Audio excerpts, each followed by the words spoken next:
tomatoes. Siguro kung kwan yan, mas lalaki pa yan. Maganda yung mga Hindi. Ma-wait pan lang niya, ah. pataba niya. Yung mga sige natin green pa. Pero Pa.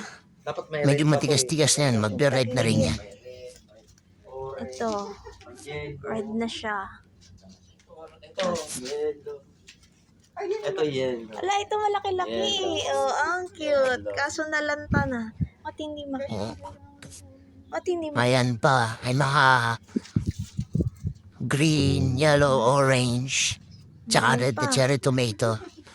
Lahat ng kulay yan. Oh, di ba? Ang ganda ng kulay niya. Color red. Tsaka yan, medyo papatay na yung kanya, yung stem niya. Kaya kukunin na yan kasi ganyan pala pag ano na, pag patapos na yung lifespan na ano, ng cherry tomato, mamamatay na ang kusa yung stem niya. Kung sa'yo ba dyan? Wala.